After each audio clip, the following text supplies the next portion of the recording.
여러분 안녕하십니까? 반갑습니다. 김동수입니다. 오늘 부동산과 사람 제 31화 시간이 되겠습니다.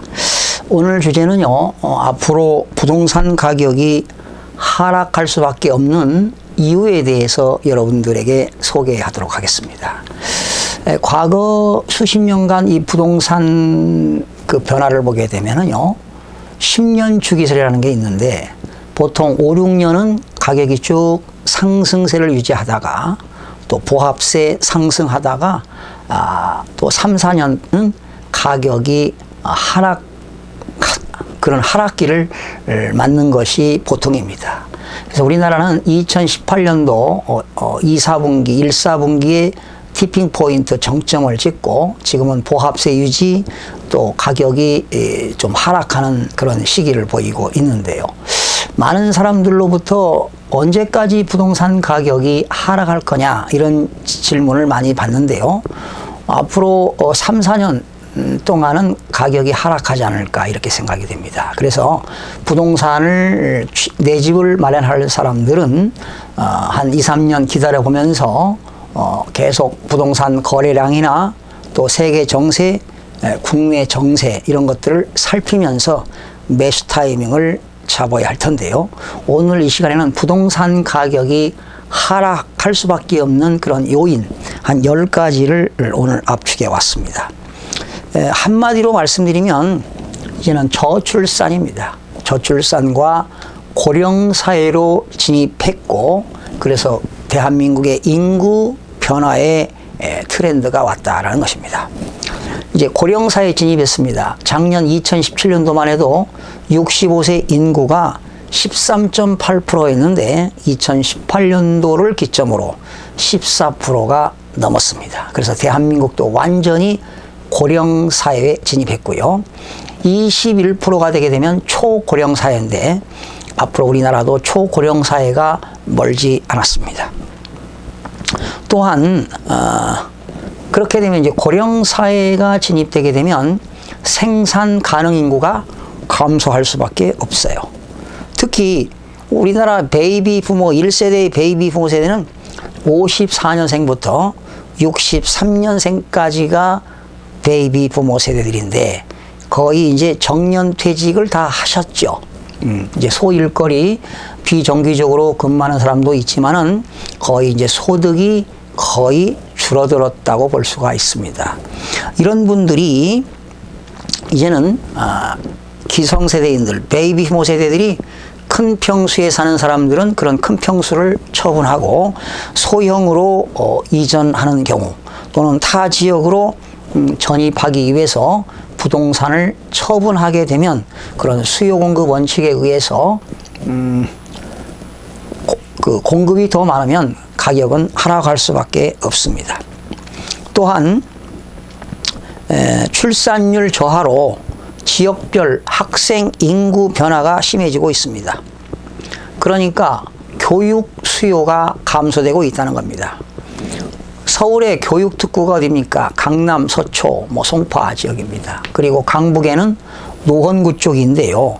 이렇게 교육 특구인 강남구, 송파, 서초, 특히 강북의 노원구도 교육 수요가 감소되고 있습니다.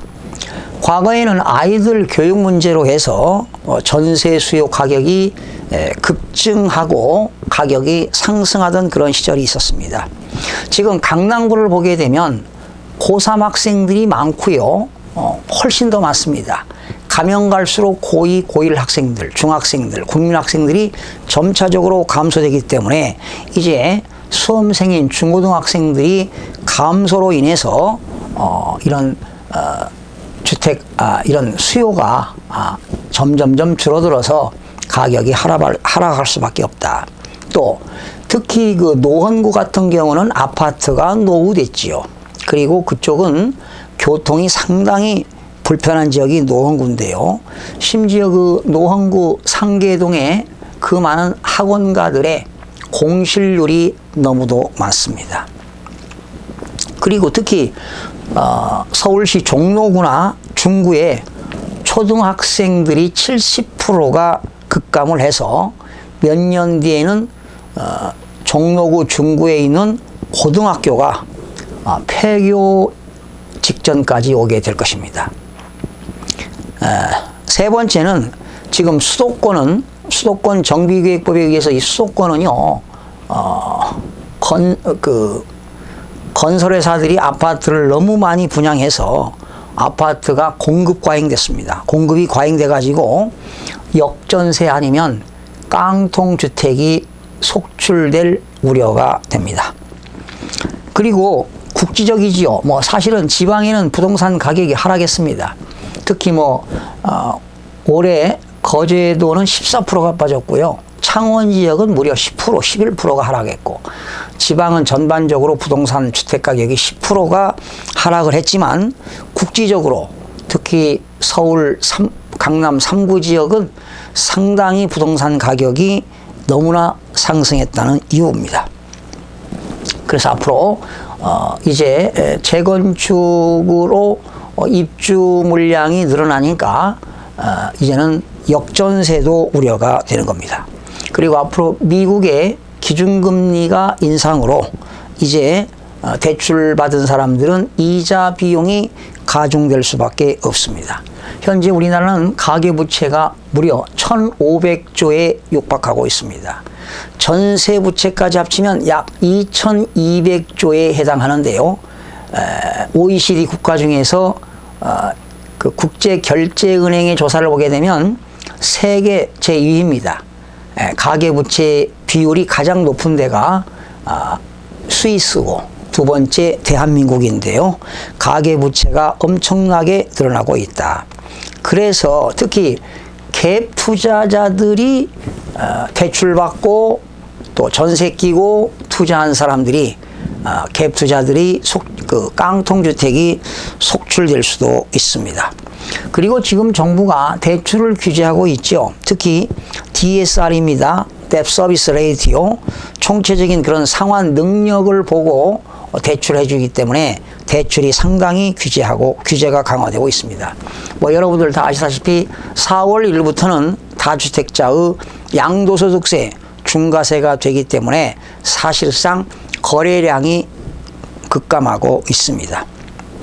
그러나 이 와중에도 특정 지역은 인구 유입으로 보합세를 유지하거나 가격이 상승하는 지역도 있습니다. 지금 강남 상구에는 아파트 가격이 1억에서 2억씩 가격이 하락한 반면 강북구에는 일부 보합세를 유지하거나 가격이 약간 상승한 지역도 있긴 있는데요.